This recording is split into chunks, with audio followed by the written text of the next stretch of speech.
इस वीडियो में हम लोग मिक्सचर से रिलेटेड एक बेहतरीन कॉन्सेप्ट को सीखेंगे। देखिए, एक बर्तन है, इस बर्तन में दूध और पानी का मिश्रण है। मान लिए कि दूध और पानी का मिश्रण जो है उसका टोटल वॉल्यूम भी है। अगर हम देखें कि इस बर्तन में दूध की कंसंट्रेशन क्या है, तो दूध का कंसंट्रेशन को हमने C1 से रिप्रेजेंट किया। और कंसंट्रेशन किसी लिक्विड का कंसंट्रेशन क्या होता है, तो उस लिक्विड की मात्रा divided by volume of mixture, यानी टोटल मात्रा से हम डिवाइड करते हैं। तो अगर हम मिल्क का कंसंट्रेशन देखें तो मिल्क का quantity M divided by total मात्रा यानी V1 हो गया। अब हमने क्या किया कि इस बर्तन में W1 लीटर पानी और मिक्स कर दिए। तो मिक्स करने से क्या होगा कि दूध का जो क्वांटिटी है उस पर कोई फ़र्क नहीं पड़ा। दूध का क्वांटिटी पहले अगर M यूनिट था या M लीटर था तो अब भी वो M लीटर ही है। वाटर पर क्या प्रभाव पड़ा, तो वाटर पहले से W लीटर था और उसमें हमने W1 लीटर और मिक्स कर दिया। तो ऐसा करने से पानी का जो कुल मात्रा है वो हो जाएगा W + W1। और हमने मान लिया कि अगर हम टोटल वॉल्यूम देखें तो यह वॉल्यूम चेंज होकर हो गया V2। स्टार्टिंग वाला का मान लेते हैं कि ये V1 है। तो अब दूध का कंसंट्रेशन देखा जाए, यानी जो C2 है, C फॉर कंसंट्रेशन, दूध का कंसंट्रेशन होगा दूध का क्वांटिटी, मिल्क का quantity divided by volume of mixture. तो यहाँ पर जो वॉल्यूम है वो अब बन गया V2। तो C2 = M/V2। अगर हम फर्स्ट वाले केस से मिल्क का वैल्यू निकालना चाहे तो मिल्क का वैल्यू क्या होगा, इस V1 को हम LHS में शिफ्ट कर देंगे। तो M = C1 × V1। अगर हम सेकंड वाले केस से मिल्क का वैल्यू निकालना चाहें तो मिल्क का वैल्यू होगा M = C2 × V2। अगर इन दोनों केस को अगर हम कंपेयर करें तो मुझे प्राप्त होगा C1 × V1 = C2 × V2। तो यहाँ पर मुझे देखने को मिल रहा है कि कंसंट्रेशन और वॉल्यूम का प्रोडक्ट दोनों कांस्टेंट है, दोनों एक दूसरे के बराबर है। तो हम इसे लिख सकते हैं कि कंसंट्रेशन और वॉल्यूम का जो प्रोडक्ट है वो कांस्टेंट है।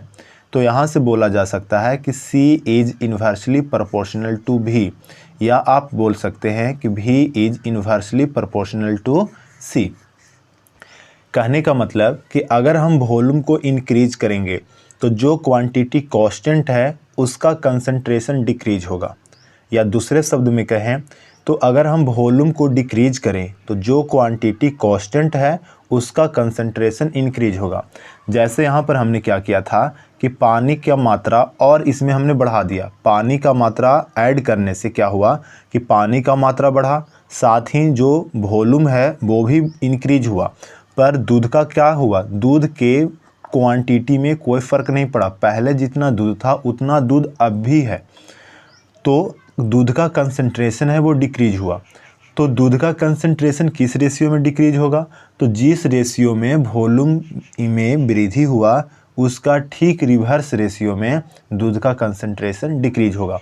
जैसे मान लो कि अगर वॉल्यूम 2 से 3 में चेंज हो गया, पहले वॉल्यूम 2 लीटर था अब वॉल्यूम 3 लीटर, तो इस केस में कंसंट्रेशन जो होगा वो 3:2 में चेंज होगा। पर किसका कंसंट्रेशन, जो क्वांटिटी कांस्टेंट है। यहाँ पर हमने बाहर से पानी ऐड किया है, तो इस केस में मिल्क का जो कंसंट्रेशन है वो वॉल्यूम के चेंज होने के जो रेशियो है उसका ठीक रिवर्स होगा। तो अब इसके आधार पर अब हम कुछ क्वेश्चन को करेंगे। जैसे आपका फर्स्ट क्वेश्चन कि एक बर्तन में दूध और पानी का अनुपात 2:5 है। यदि हमने बर्तन में 14 लीटर पानी और मिक्स कर दिया तो यह जो अनुपात है वो 1:3 हो जाता है। तो प्रारंभ में मिश्रण की मात्रा कितनी थी। बस आप ये देखो कि आपने क्या किया है, तो हमने पानी को मिक्स किया है, बाहर से वाटर और ऐड किया। तो यहाँ पर देखना क्या है कि आप जब वाटर को ऐड कर रहे हैं तो मिल्क का जो कंसंट्रेशन है, पहले तो ये देखना कि मिल्क का जो क्वांटिटी है वो कांस्टेंट होगा। तो मिल्क का अगर क्वांटिटी कांस्टेंट है तो वॉल्यूम के इंक्रीज होने पर मिल्क का जो कंसंट्रेशन है वो डिक्रीज होगा। तो यहाँ पर देखिए, पहले जो यहाँ पर दूध का जो कंसंट्रेशन है वो है 2/7। 2 लीटर दूध है, 2:5 कहने का मतलब कि 2 यूनिट दूध होगा और 5 यूनिट मेरा पानी होगा। टोटल वॉल्यूम की बात की जाए तो 2 + 5 यानी 7 यूनिट। तो दूध का कंसंट्रेशन स्टार्टिंग में होगा 2/7 और बाद में दूध का कंसंट्रेशन देखें तो यह हो गया 1:3। 1:3 में दूध और पानी का अनुपात है। 1 यूनिट दूध 3 यूनिट पानी है, तो दूध का कंसंट्रेशन होगा 1:4। जो क्वांटिटी कांस्टेंट है उसी के अकॉर्डिंग आपको चलना है। तो 2/7 से 1/4 दूध का कंसंट्रेशन हुआ। इसे अब हम सिंपल रेशियो में चेंज करेंगे। सिंपल रेशियो में चेंज करने के लिए आपको क्रॉस मल्टीप्लिकेशन करना पड़ेगा। तो दूध का जो कंसंट्रेशन है वो हो जाएगा 8:7। पहले 8 था, अब वो घटकर 7 हो गया। अब वॉल्यूम में क्या फ़र्क पड़ा होगा, तो वॉल्यूम इसका ठीक रिवर्स होगा। कंसंट्रेशन है जो वॉल्यूम के इन्वर्सली प्रोपोर्शनल होता है, या आप बोल सकते हैं कि वॉल्यूम जो है वो कंसंट्रेशन का इन्वर्सली प्रोपोर्शनल होगा। तो कंसंट्रेशन यदि 8 से 7 हुआ है तो वॉल्यूम होगा 7 से 8। वॉल्यूम किस तरह से चेंज होगा, 7 से 8। यानी पहले अगर टोटल वॉल्यूम मिक्सचर का कुल मात्रा 7 यूनिट का था, तो अब जो टोटल मात्रा है वो होगा 8 यूनिट।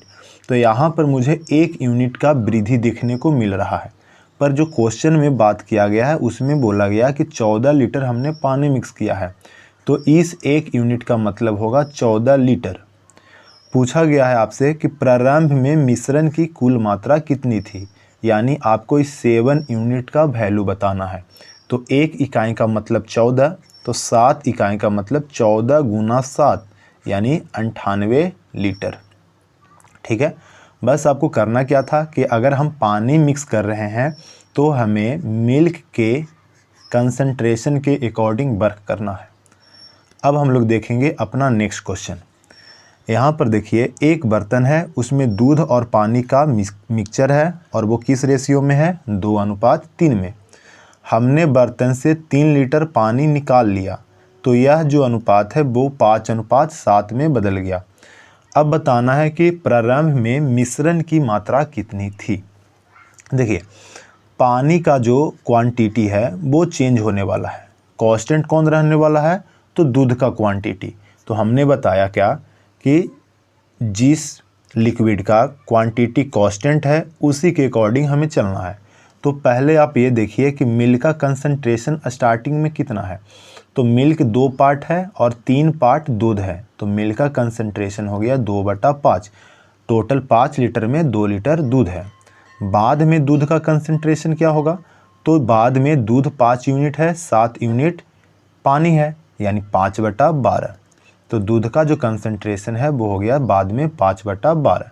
सिंपल रेशियो में करना है तो हम क्रॉस मल्टीप्लिकेशन कर लेंगे। तो जो दूध का कंसंट्रेशन है वो होगा 24 से 25, यानी इस केस में जो दूध का कंसंट्रेशन है उसमें वृद्धि हुआ। और किस रेशियो में, 24 यूनिट से 25 यूनिट। तो अब वॉल्यूम पर क्या फ़र्क पड़ेगा, तो वॉल्यूम है जो कंसंट्रेशन के रिवर्स होता है। अगर कंसंट्रेशन में वृद्धि हुई है तो वॉल्यूम में कमी होगी, और कमी किस अनुपात में, तो 25 से 24। बहुत अच्छा। अब यहाँ पर देखो कि वॉल्यूम पहले 25 था और अब घटकर 24 हो गया। अब यहाँ पर कमी कितने का दिखा, तो 1 यूनिट का। और ये कमी किस कारण से हुआ, क्योंकि हमने इस बार क्वेश्चन में बोला गया कि पानी क्या किए हैं, निकाले हैं। कितना निकाले हैं, 3 लीटर।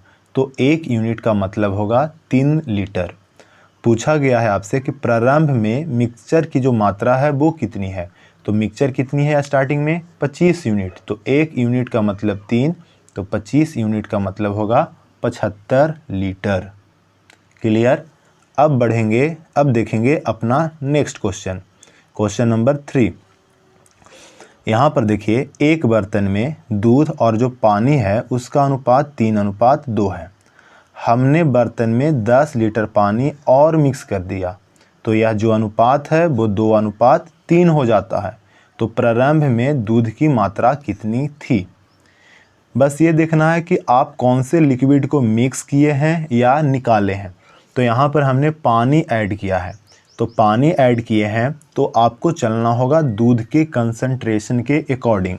तो स्टार्टिंग में देखिए कि दूध का कंसंट्रेशन है कितना, तो दूध 3 पार्ट है और पानी 2 पार्ट है, तो दूध का कंसंट्रेशन होगा 3/5।